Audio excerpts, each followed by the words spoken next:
عندنا في متغمر اول يوم عيد ما ينفعش يعدي كده من غير كوبيبة الرز.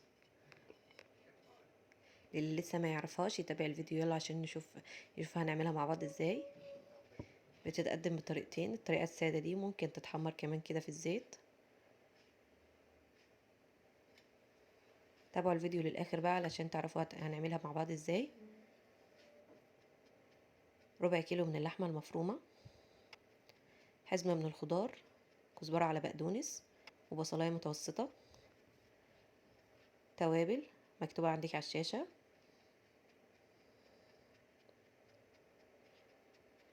كوبايتين ونص من الرز نكون غاسلينهم ومنشفينهم بالشكل ده. هنقطع بقى الخضار والبصل، ننزل بيه في الكبة ونبدأ نفرمه فرم ناعم جدا. هننزل اي حاجة في الجوانب كده علشان تتفرم معانا، نرجع نضربهم تاني. تفرم معايا بالشكل ده. لسه هتتفرم كمان مع اللحمة، هننزل عليها باللحمة والتوابل ونبدأ بقى نضربهم كده مرة تانية لحد ما اللحمة تعمل معانا خيوط بالشكل ده، والبصل والخضار يتفرموا كويس ويمتزجوا مع الخليط. هناخده بقى وننزل بيه على الرز، ونبدأ بقى نعجن كده لحد ما الرز كله يمتزج مع اللحمة والخضار بالشكل ده.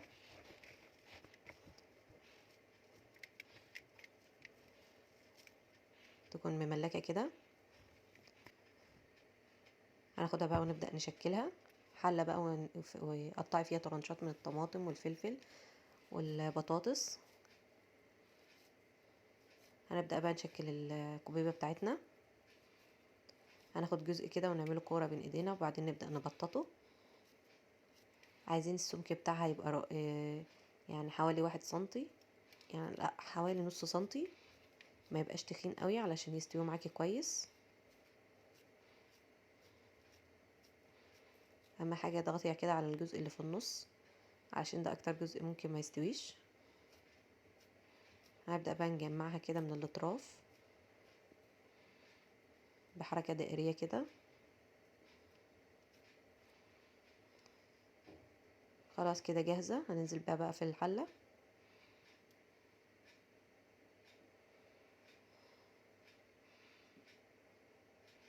ونبدأ نشكل واحدة تانية.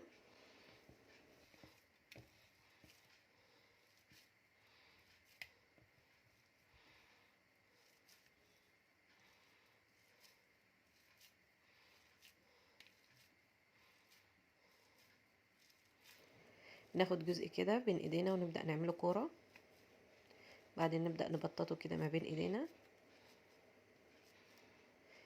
ونجمع الاطراف كده بحركة دائرية علشان ما فيش اي رز يتفرفت معانا.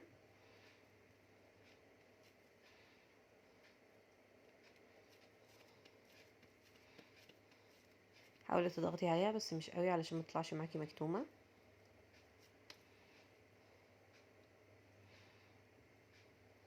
بالشكل ده.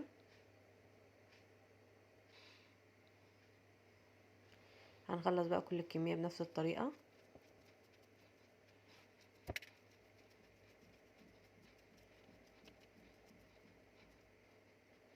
اللي هيقولي بقى ان هي شبه كفتة الرز، لا عملتها معاكم قبل كده، لا دي حاجة ودي حاجة تانية خالص. هنخلص بقى كل الكمية ونرصها بالطريقة دي.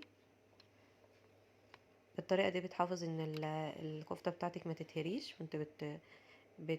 بتنزلي عليها بالشوربة. والبطاطسية اللي في الأرضية دي بتساعد ان الكفتة معاكي تتماسك لان بتطلع النشا بتاعها. هناخدها بقى وننزل بيها على النار وننزل عليها بشوربة تكون مغلية. مهم جدا تكون الشوربة مغلية، ولو الشوربة بتاعتك ما كفتش بالطريقة دي هتنزلي عليها بمية وتكون مغلية برضو. وما تنسيش تزودي ملح علشان المية اللي ضفتيها. هنديها هزة كده بسيطة بحيث نتأكد ان الشوربة بتاعتنا واصلة لكل الكوبيبة. غطيها بقى وسيبيها لمدة نص ساعة، هتطلع معاكي بالشكل ده. اختبري واحدة دوقيها شوفيها بقى استوت ولا لسه محتاجة سوا كمان، يعني ممكن تاخد معاكي اكتر من نص ساعة.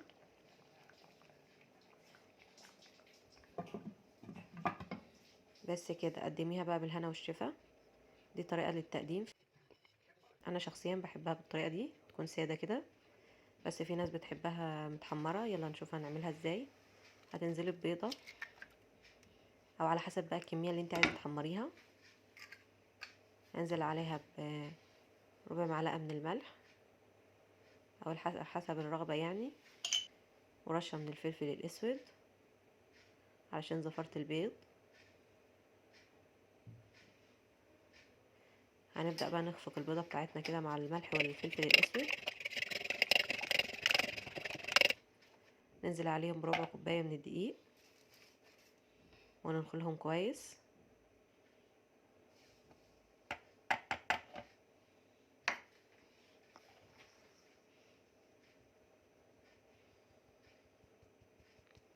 نقلب بقى الكلام ده كله مع بعضه. هنبدأ بقى نخفف الخليط بتاعنا باللبن. هنضيف كده حوالي مثلا ربع كوباية من اللبن ونقلب. عايزين القوام بتاعنا يطلع زي الخليط بتاع الكرنبيت. هنجمع كده اي دقيق على الاطراف ونقلب بالقوام ده، يعني قوام اقل اخف شويه من الكيك. هنزل عليه بعود من الخضار، يفضل يبقى شبت بس انا ما كانش متوفر عندي، ضيفوا انتوا شبت افضل.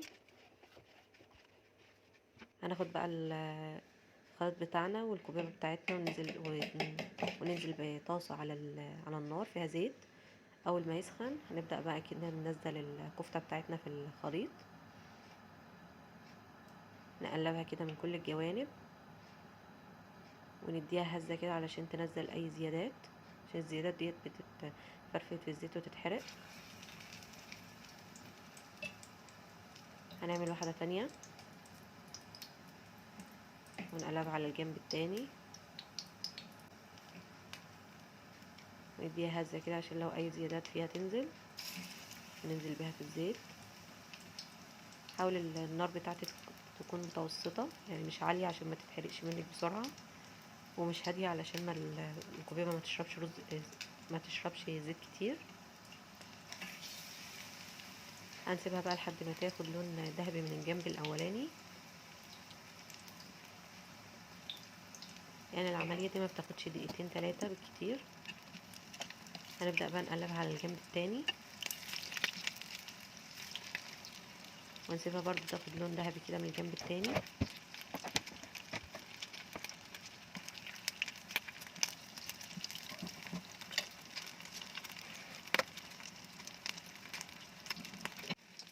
اول ما تاخد معانا اللون الذهبي الجميل ده هنبدا نخرجها ونكمل باقي الكميه بنفس الطريقه. واي فرافيت هتقع معانا في الزيت هنشيلها علشان ما تتحرقش وتعمل طعم وحش. هطلع معانا بالنتيجه دي. جربوها بقى وقولوا لي رايكم، وكل عام وانتم بخير. اشوفكم الفيديو الجاي على خير. بحبكم.